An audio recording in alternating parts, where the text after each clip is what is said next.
Assalomu alaykum aziz yomg'irlatib sug'orish YouTube kanalimiz kuzatuvchilari. Biz bugun xudo xolasa ishimizni Qashqadaryo viloyati Shahrisabz tumanida Hoji qishloq deya nomlanadigan qishloqda kichik bir yer maydonida xudo xolasa yomg'irlatib sug'orish texnologiyasini o'rnatdik. Akamiz bundan 1 yil muqaddam, ya'ni 1 yil oldin bizdan o'sha maxsus apparatlarni xarid qilgan va ustanovka qilish uchun olganda noto'g'ri ustanovka qilish natijasida kerakli natijaga erisha olmagan va biz kelib qaytadan mana 1 yil o'tgandan so'ng kelib xudo xolasa qaytadan hamma narsasini joy-joyida o'z o'rnida qilib joylashtirib berdik va ishlash jarayonini xudo xolasa videomiz davomida kuzatib borishingiz mumkin bo'ladi. Ko'rib turganimizdek 3 fazali nasos skvajina 35 metr chuqurlikda nasos orqali mana shu bosimdagi suv chiqib kelyapti. Turbamiz 75 talik turba. Bosim juda ham chiroyli. Endi xudo xolasa nasosdan alohida qilib 75 lik turbani 50 lik turbaga montaj qilingan apparatlarga suvni yuborganimizda qay holatda ishlash va ishlash jarayonini siz bilan biz birgalikda kuzatib boramiz. Yer ostiga urilgan quduq aynan mana shu yerda joylashgan. E'tibor berganimizdek, yuqorida aytib o'tganimizdek, tok 3 ta fazali tok, 5,5 kilovatlik nasos skvajinadan to'g'ridan-to'g'ri yomg'irlatib sug'orishga hech qanaqa hovuzsiz va hech qanaqa qo'shimcha nasoslarsiz yomg'irlab sug'orishga suv uzatib beriladi va bu jarayonda qanday holatda ishlashligini videomiz davomida ko'rib borishingiz mumkin bo'ladi. Va eng qiziq jihati suv yer sathida juda ham yaqin joyda ekan, bu juda ham zo'r. Ya'niki 35 metr chuqurlikda aynan hozir yuqorida ko'rsatganimizdek suv bosimi juda ham yuqori. Bu bilan esa kerakli natijalarga bemalol erishish mumkin degani. Faqatgina mehnat qilish talab etiladi xolos. Yer maydoni aynan mana shu yer maydoni. Yerni eni 35 metr va uzunligi mana bu tarafga qarab qiyalik holatda 135 metr masofada. Ko'rayotganingizdek turbalarimizni aynan mana shu holatda, ya'ni mandal holatga o'tkazdik va ushbu turbalar orqali har bitta tochkamizga alohida 15 metr masofada yomg'irlatib sug'orish sprinklerlari o'rnatiladi va ishlash jarayonini ma'lum bir soniyalardan so'ng kuzatib borishingiz mumkin bo'ladi.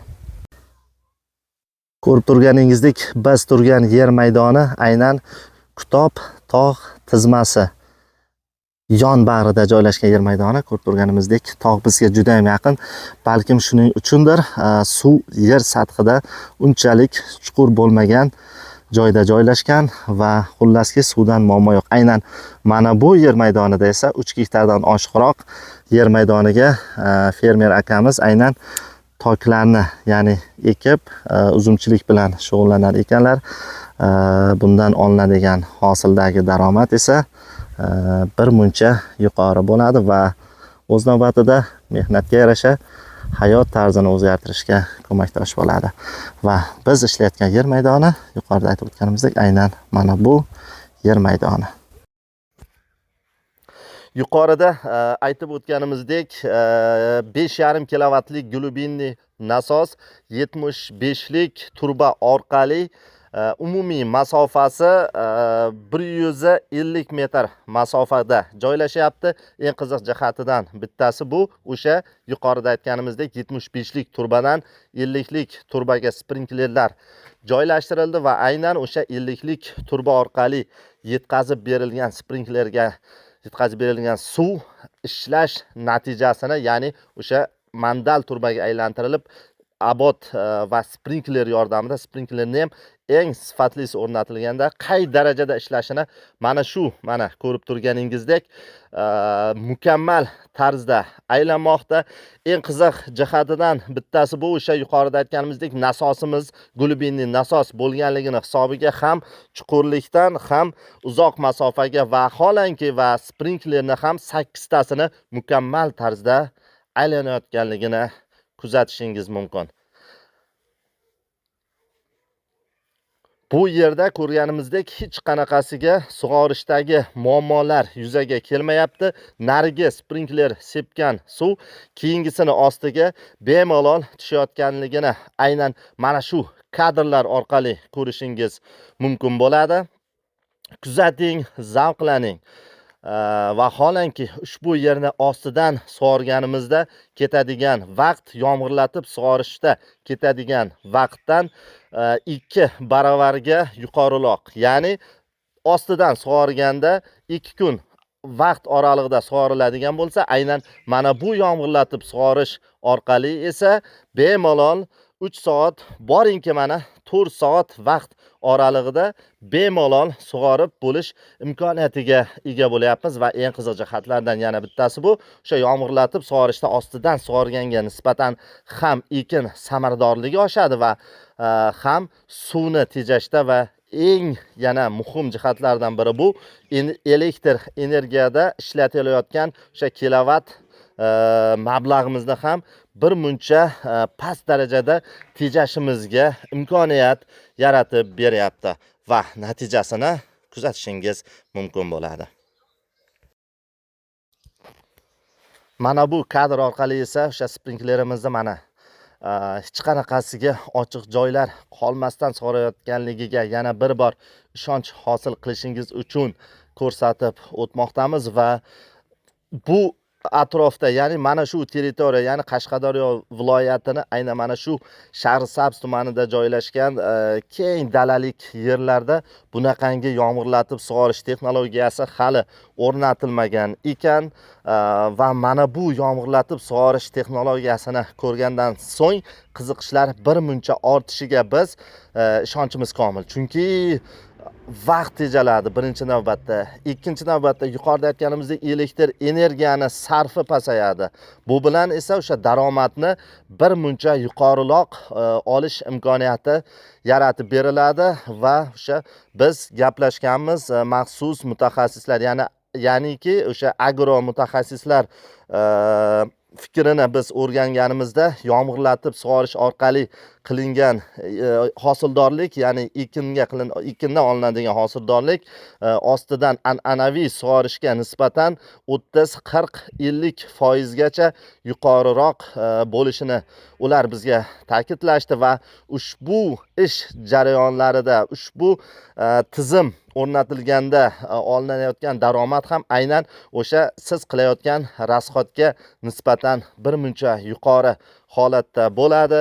Bizni ishimizda mukammallik birinchi navbatda va eng qiziq jihatlardan yana bittasi bu sifat borasida eng yuqori tajribali ustalar mehnati yordamida olinadigan sifat juda ham yuqori bo'ladi. Bu bilan esa o'z navbatida ishlash jarayoni, ya'ni mana shu o'rnatilgan texnologiyalarimizni ishlashida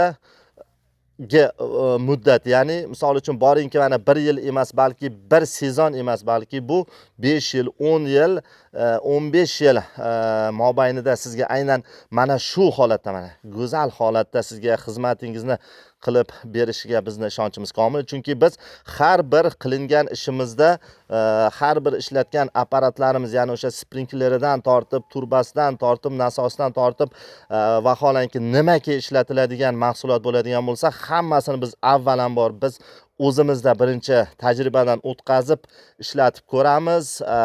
Ana undan keyin qaysi biri uzoqroq muddat va qaysi biri sifatliroq yomg'irlatib sug'orish uchun mos ekanligini alohida saralab olingan holatda sizga biz o'shani o'rnatib berishni taklif beramiz. Agarki sizdagi imkoniyat bizdagi imkoniyat bilan baravar bo'ladigan bo'lsa, mana shu kabi yomg'irlatib sug'orish texnologiyasi yo bo'lmasam o'sha tomchilatib sug'orish texnologiyasini biz o'rnatib beramiz va bu bilan siz uzoq muddat sug'orish muammosidan mana bu kabi qutulish imkoniyatiga ega bo'lasiz.